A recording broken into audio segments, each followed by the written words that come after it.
Test series शुरू हो रही है इंग्लैंड के खिलाफ। 5 टेस्ट मैचेस की ये सीरीज है और 2014 में टीम इंडिया के लिए इंग्लैंड का दौरा बिल्कुल भी अच्छा नहीं रहा था। खासकर टेस्ट सीरीज में बहुत बुरी तरीके से टीम इंडिया को हार का सामना करना पड़ा था। इसके अलावा पर्सनली विराट कोहली के लिए भी वो दौरा बिल्कुल भी अच्छा नहीं रहा था। तो सारे जो हिसाब है उनको बराबर करने का वक्त आ गया है। कल एजबस्टन में पहला टेस्ट मैच खेला जाएगा। भारतीय समय अनुसार 3:30 बजे ये टेस्ट मैच शुरू होगा और इसके बारे में हम चर्चा करेंगे। हमारे क्रिकेट एक्सपर्ट मनिंदर सिंह हमारे साथ मौजूद हैं। लेकिन सबसे पहले आपको दिखाते हैं किस तरीके से तैयार नजर आ रही है विराट कोहली की सेना। T20 सीरीज इंडिया ने जीती, वनडे सीरीज इंग्लैंड के नाम रही और अब बारी आ गई है टेस्ट सीरीज की और इस टेस्ट सीरीज का सबको बेसब्री से इंतजार था। तो कल से टेस्ट सीरीज शुरू होगी और मनी सर, कितनी तैयार आपको ये टीम इंडिया नजर आ रही है, खासकर वनडे सीरीज में परफॉर्मेंस देखते हुए, उसके बाद प्रैक्टिस मैच में परफॉर्मेंस देखते हुए और उसके अलावा जो बातें हो रही है आसपास, कितनी तैयार है ये टीम इंडिया इंग्लैंड को इंग्लैंड में हराने के लिए, उनसे टक्कर लेने के लिए? देखिए, पहली बात तो ये है कि कॉम्बिनेशन किस तरह का बना के चलते हैं, ये बड़ा एक इंपॉर्टेंट चीज़ होगी। क्योंकि वनडे सीरीज में जब बैटिंग चरमरा आ गई इंडिया की, हालांकि यहाँ पर बैट्समैन थोड़े से दूसरे होंगे लेकिन वो भी बैट्समैन कॉन्फिडेंस नहीं दे रहे। अगर आप चेतेश्वर पुजारा की बात करें, वो नंबर 3 पर खेलते हैं, जिनके बारे में कहा जाता है कि उन पर बहुत भरोसा है टीम मैनेजमेंट को। और 5 पर रहाणे हैं, जिनका अगर पिछले 1 साल का प्रदर्शन निकाल के देख लीजिए टेस्ट मैच क्रिकेट में भी, तो इतना अच्छा नहीं रहा, जिसकी वजह से वो T20 क्रिकेट और वनडे से भी ड्रॉप हो गए। अफगानिस्तान के खिलाफ मनी सर एक चांस मिला था, रहाणे उसमें कैप्टनसी भी कर रहे थे, उसमें भी उनके बल्ले से रन नहीं निकले। अगर पिछली मैं कुछ इनिंग याद करूं, अगर पिछले 4-5 टेस्ट मैचेस की, तो शायद एक 48 रन जो कि जोहानिसबर्ग में बनाए थे।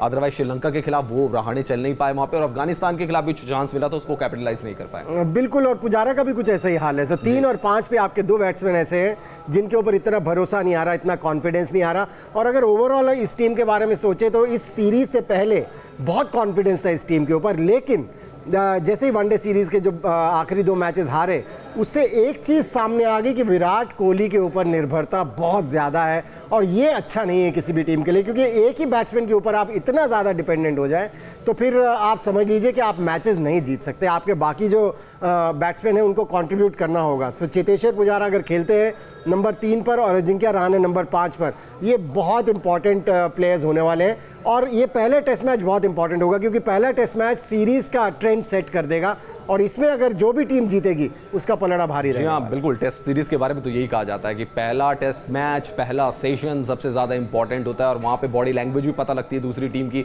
वहाँ से टोन भी सेट होती है। कल मुकाबला शुरू होने वाला है, देखते हैं क्या परमुटेशन कॉम्बिनेशन, क्या कॉम्बिनेशन विराट कोहली अपना सकते हैं इस पहले टेस्ट मैच के लिए और क्या प्लेइंग 11 हो सकती है टीम इंडिया की।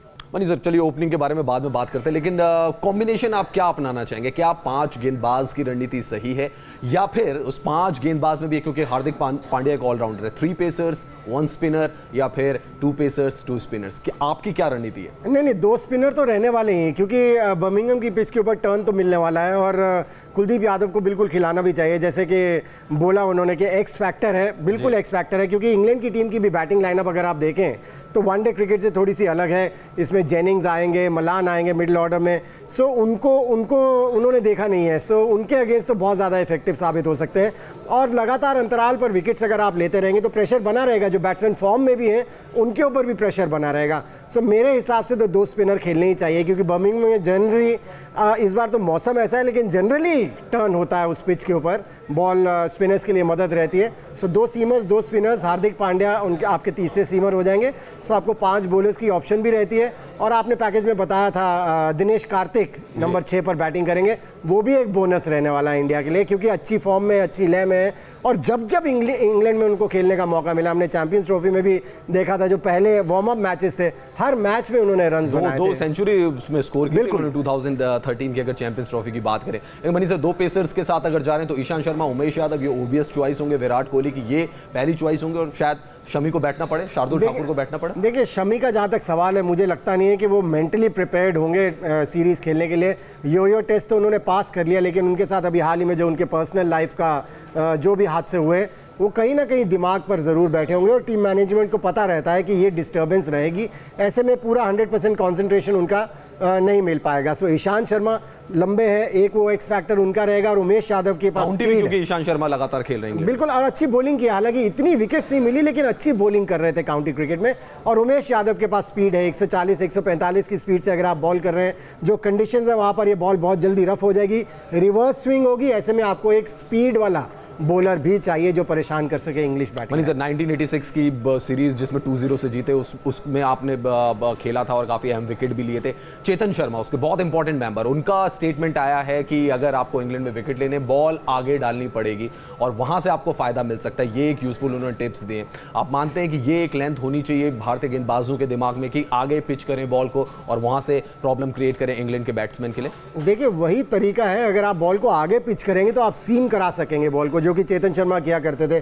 चेतन शर्मा की वो सीरीज मैंने इतनी बढ़िया फास्ट बॉलिंग इंडिया की होती हुई कभी भी इंग्लैंड में नहीं देखी जो चेतन शर्मा ने उस सीरीज में किया था, क्योंकि एक टेस्ट में वो इंजर्ड हो गए थे, केवल 2 ही टेस्ट मैच खेल पाए थे। 18 विकेट्स उन्होंने लिए थे और ऐसे ऐसे बॉल्स डाले थे माइक गैटिंग को जिस तरह से बोल्ड किया था। सो बिल्कुल उनके टिप्स तो ज़रूर लेने चाहिए, क्योंकि अगर यहाँ पर बॉल को आगे पिच करेंगे, बॉल को स्विंग कराएंगे तो थोड़ी सी स्पीड मिलती है इन पिचेस से। हालांकि ये समर इंडियन समर की तरह हो गई वहाँ पर, लेकिन फिर भी थोड़ा सा उछाल मिलेगा। आगे पिच करेंगे तो चांस रहेगा विकेट्स लेने का।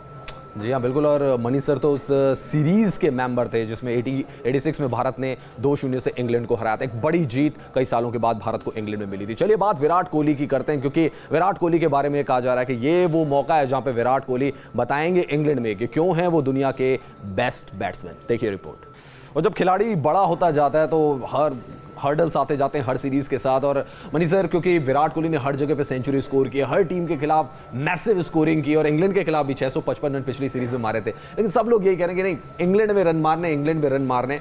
शायद विराट कोहली के जहन में भी ये बात है, रवि शास्त्री ने भी ये बात कही है, तो इनके नजरिए से भी बहुत इंपॉर्टेंट ये सीरीज हो जाती है कि विराट कोहली वहां पे रन स्कोर करें। देखिए एक तो इंपॉर्टेंट ये होता है कि जब आपका कैप्टन रन बनाता है टीम का, तो फिर वो टीम के ऊपर भी उसका इन्फ्लुएंस होता है, टीम के ऊपर भी उसका असर होता है, जिससे कि टीम का प्रदर्शन भी बेहतर हो जाता है। और विराट कोहली ने जो इंप्रूवमेंट किए, कहते हैं ना कि जब आपको सफलता नहीं मिलती, जब आप फेल होते हैं, वो स्टेपिंग स्टोन होता है सफल होने के लिए, वो उसको आप कैसे लेते हैं।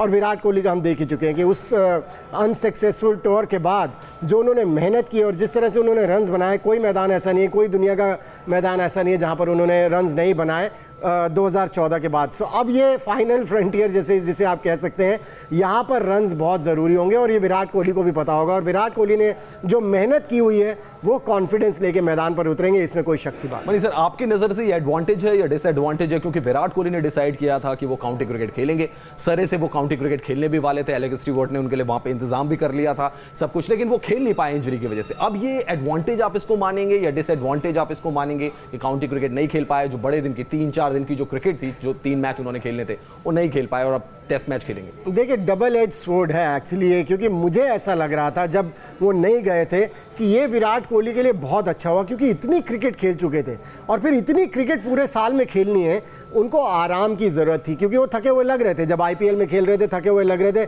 कई शॉट्स उन्होंने ऐसे खेले, कई मैचेस में वो इस तरह से आउट हुए जिससे पता चल रहा था कि इनका कॉन्सेंट्रेशन लेवल गिरता चला जा रहा है। सो ऐसे में उनको आराम की बहुत सख्त ज़रूरत थी। मुझे लगता है कि ये जो इंजरी हुई थी या जो भी हुआ था जिसकी वजह से नहीं गए, ये ब्लेसिंग इन डिस्गाइज होने वाला है। हमारे साथ मनी से जुड़े हुए आपका बहुत बहुत शुक्रिया। फिलहाल खेल की खबरों में इतना ही। आप देखते रहिए गुड इवनिंग नेशन।